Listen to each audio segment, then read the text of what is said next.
आज मैं आपका थोड़ा वक्त लूँगा क्योंकि आज मैं बहुत इमोशनल हूँ। क्रिप्टन गैप को 4 साल कंप्लीट हो चुके हैं। उसी इमोशन को आज मैं आपके साथ शेयर करना चाहता हूँ। मैं अपनी पर्सनल लाइफ की एंड क्रिप्टन गैप की जर्नी के बारे में कुछ ऐसी बातें आपके साथ शेयर करना चाहता हूँ जिनके बारे में आपको अभी तक मैंने नहीं बताया है। क्रिप्टन गैप के स्टार्टिंग से लेकर आज तक क्या क्या चैलेंजेस आए, क्या क्या मैंने अपनी लाइफ में फेस किया, फिज़िकली, मेंटली, फाइनेंशियली, इमोशनली, वो सब कुछ आज मैं आपके साथ शेयर करना चाहता हूँ। देखो, क्रिप्टन गैप की जो शुरुआत थी ना, वो इस कॉर्नर से हुई थी। मैं इस कॉर्नर में वर्कआउट करता था। इस कॉर्नर के कुछ इक्विपमेंट आज भी क्रिप्टन गैप में हैं। मेंबर्स उन इक्विपमेंट्स पर वर्कआउट करते हैं। बहुत कनेक्टेड हूँ मैं उन इक्विपमेंट से। जब मैं पार्क में कैलिस्थेनिक्स करता था तो उसी बार पर करता था, और मेरी मम्मी मुझे बोलती थी जब वो बार घर में रखी हुई थी कि इसको कबाड़े में दे देते हैं, क्या कर रही है यहाँ पे। तो मम्मी को मैं बोलता था कि इस बार को ना मैं अपने जिम में लगाऊंगा मम्मी। काफ़ी टाइम तक वो बार रखी रही थी और एक दिन अपने जिम में ही उस बार को इंस्टॉल किया था मैंने। मैं जिमनास्टिक जाता था, मेरा वहाँ से जाने का दिल नहीं करता था कि मैं थक जाता था। मैं बहुत प्रैक्टिस करता था, तो मेरे दिमाग में भी एक ऐसा आइडिया आया कि क्यों ना एक ऐसा स्पेस बनाया जाए जहाँ पर लोगों को जाने का दिल करे। लोग क्या करते हैं, जिम जाते हैं, वेट लॉस फैट लॉस करते हैं, डंबल्स उठाते हैं, घर आ जाते हैं, कुछ भी एक्साइटिंग नहीं है। There is no sense of achievement. कोई भी आपको चीयर नहीं कर रहा है, सिर्फ आप जा रहे हो, वर्कआउट कर रहे हो, घर आ रहे हो, और कुछ दिनों के बाद कुछ लोग ऐसे भी होते हैं जो जाना ही बंद कर देते हैं। ऐसा क्यों? तो इसी आइडिया पर क्रिप्टन गैप बिल्ड हुआ है, और कैसे कैसे ग्रो हुआ, क्या क्या चैलेंजेस आएंगे, आज मैं आपके साथ शेयर करूंगा। गाइस, बहुत ही इंस्पायरिंग जर्नी है। आप में से भी बहुत सारे लोग जो बातें आज मैं शेयर करने जा रहा हूँ वो फील करके आए होंगे, कुछ लोग फील कर भी रहे होंगे। तो आज आपको इस जर्नी से बहुत कुछ सीखने को मिलेगा। एंड तक देखना, बातें सुनना ध्यान से, और उनको अपनी लाइफ में एग्जीक्यूट भी करना। तो जब ये सपना मैंने देखना स्टार्ट किया तो दिमाग में आया कि यार कुछ एक ऐसा स्पेस बनाते हैं जहाँ पर लोग फन कर सकें, लोगों को सेंस ऑफ अचीवमेंट मिल सके, लोगों को एक यूनिकनेस मिल सके कि यार मैं हैंडस्टैंड करता हूँ, मैं कैलिस्थेनिक्स करता हूँ, मैं ये कर सकता हूँ। मैंने कहा कुछ इस तरीके का अरीना अपन लोग क्रिएट करते हैं। देन लॉकडाउन का टाइम था, मैं स्पेस देखने के लिए निकला। पहले तो बहुत सारे स्पेस ऐसे थे कि जो बजट में ही नहीं आ रहे थे। कभी रेंट के लिए स्पेस देखा ही नहीं था, तो पता ही नहीं था कि इतने महंगे होते हैं स्पेस।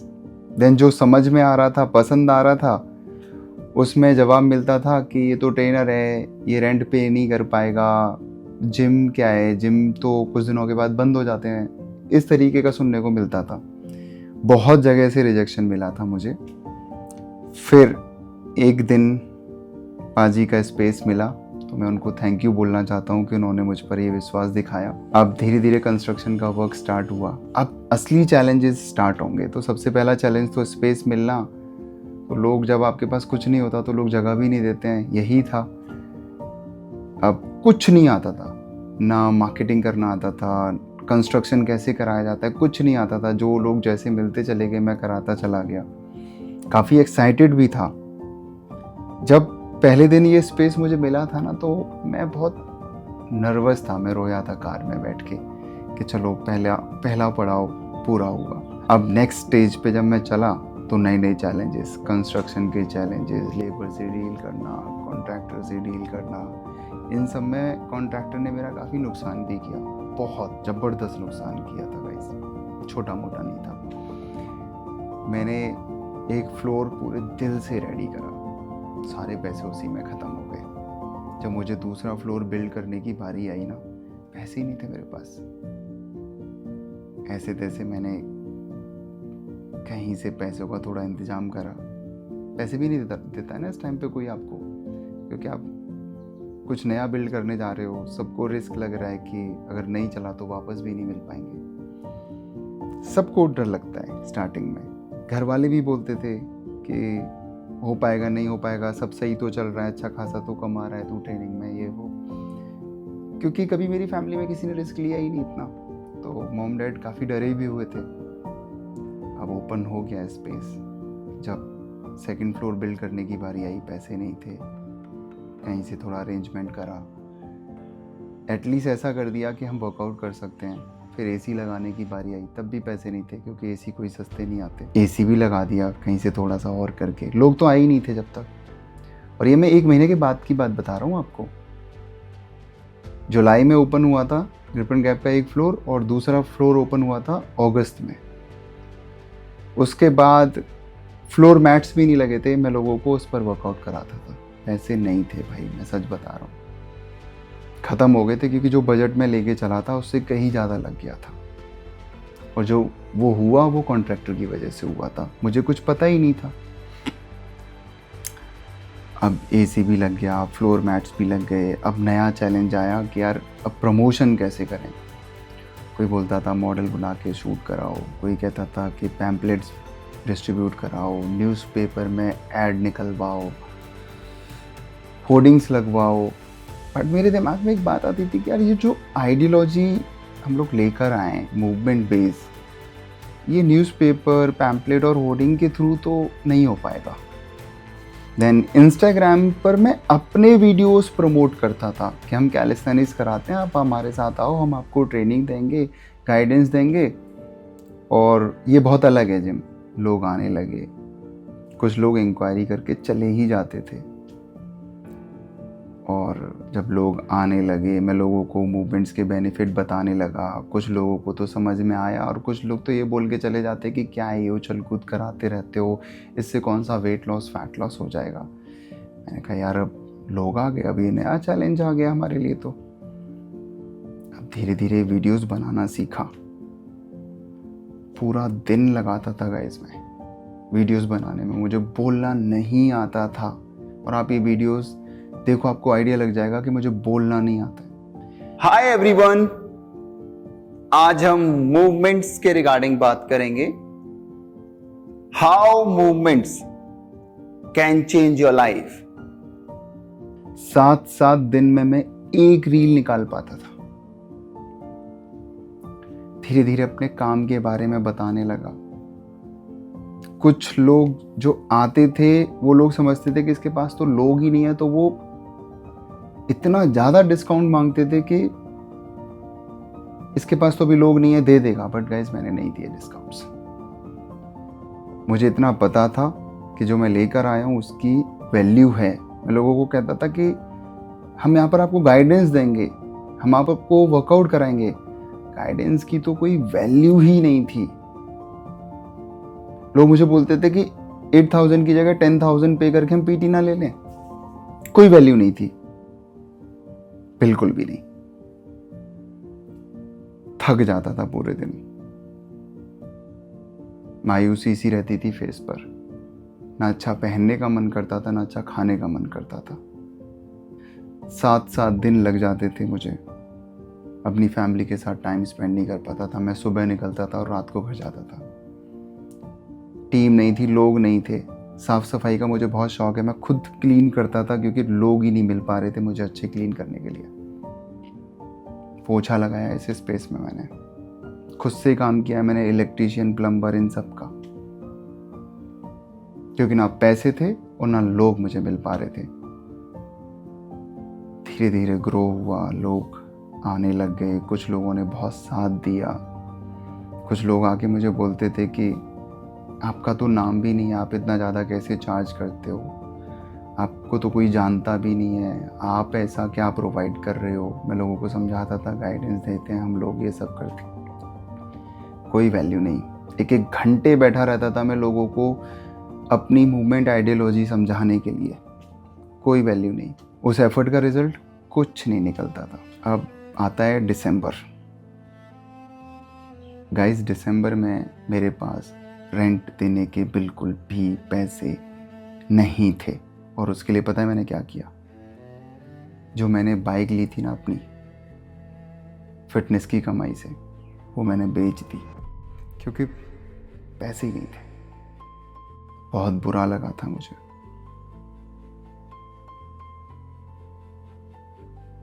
बट मैंने अपनी वाइफ को बोला था कि आज मैं इसको बेच दूंगा, बट मैं इतना बड़ा बनूंगा कि मैं ऐसी 100 बाइकें खरीद सकता हूँ। मैंने कहा मुझे दिमाग से काम लेना है, इमोशन से नहीं। मैंने बाइक बेच दी, जैन का रेंट चला गया, फैब में थोड़े लोग आए, उसमें भी रेंट नहीं निकाल पा रहा था मैं। मेंटल हेल्थ पूरी तरीके से ख़राब थी, फिज़िकल हेल्थ पूरी तरीके से ख़राब थी। ना कुछ खाने का दिल कर रहा है, ना पहनने का दिल कर रहा है।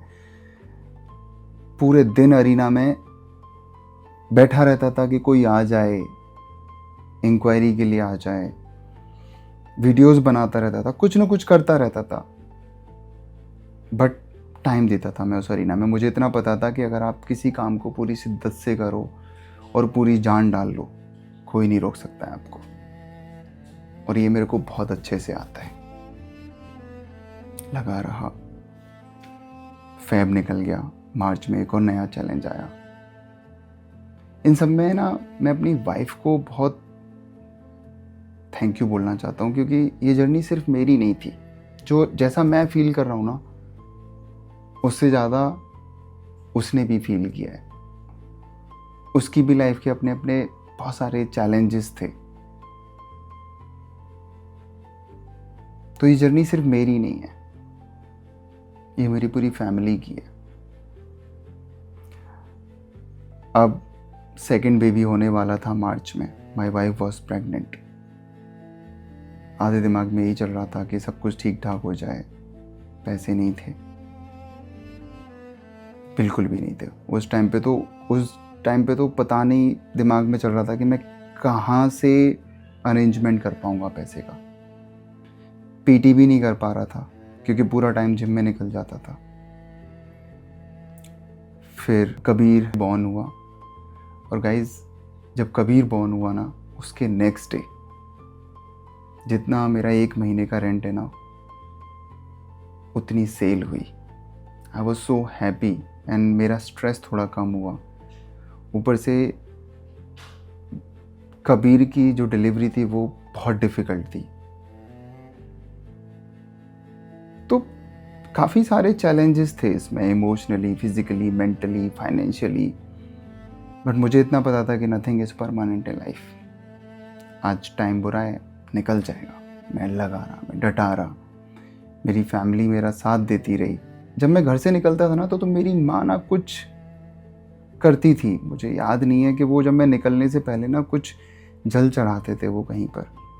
इतना डर था उन लोगों को। वो मुझे और किसी तरीके से तो नहीं हेल्प कर पा रहे थे, बट वो मुझे इस तरीके से हेल्प कर पा रहे थे। वो किसी से प्रे करते थे। मुझे आज भी याद है ये वर्ड मुझे, बट मैंने कभी वहाँ से पूछा नहीं किया क्या करते हो आप। ये मैं निकलता तो मुझे पता थी कि हाँ मम्मी कुछ करके गई है। गाइस ये ना सिर्फ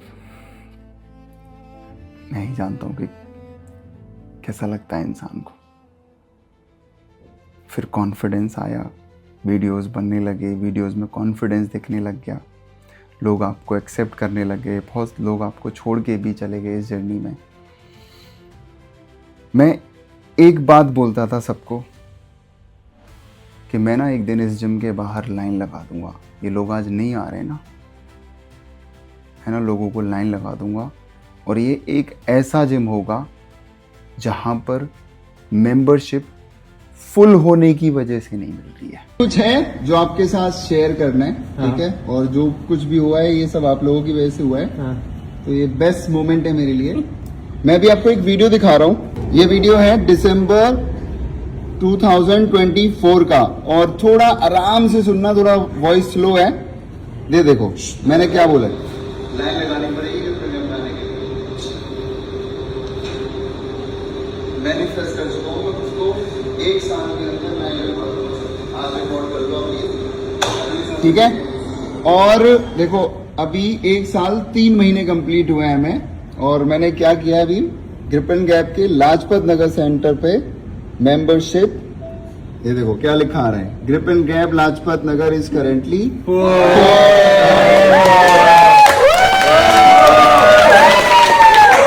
तो जो सोचा खुद को प्रॉमिस किया, ठीक है, दबा के काम किया, हार्डवर्क किया, तुम लोगों को ट्रांसफॉर्म किया और ये पॉसिबल हो पाया।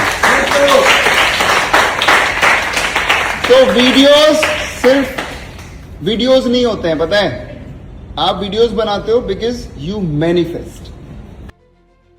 और ऐसा हुआ।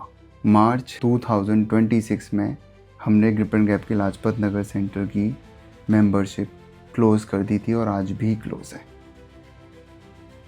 लोग मुझसे मिलना चाहते हैं बट मेरे पास वक्त नहीं है।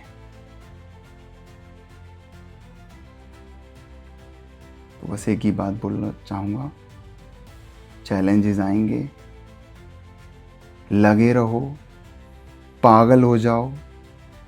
जब आप कुछ बिल्ड कर रहे हो तो there is no work life balance, only work is life. और इस काम ने मुझे बहुत कुछ दिया है। मैं आपको प्रॉमिस करता हूँ, मैं जिस शिद्दत से 10 साल पहले काम करता था, आज काम करता हूँ, मैं आगे भी इसी शिद्दत से काम करता रहूँगा। मैं सक्सेस पर चढ़ना चाहता हूँ, सक्सेस मुझ पर नहीं चढ़ेगी। बस आपको एक ही बात बोलूँगा सबको, जब भी आप कुछ बिल्ड कर रहे हैं, लोग आपको आज जो सिचुएशन है ना आपकी, उससे आंकेंगे। लोग हर जगह आपको डिमीन करेंगे, लोग नीचा दिखाएंगे, मुझे भी दिखाया गया है, बट मैंने हमेशा काम से जवाब दिया है, उनको बातों से नहीं।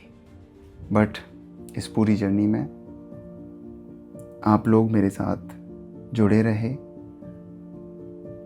बहुत साथ दिया है आपने, एक नए मूवमेंट कल्चर को एक्सेप्ट किया है, आइडियोलॉजी को समझा है और ख़ुद को एजुकेट भी किया है। मैं आप सभी को बस दिल से धन्यवाद कहना चाहता हूँ। Thank you for being with me. I love you all.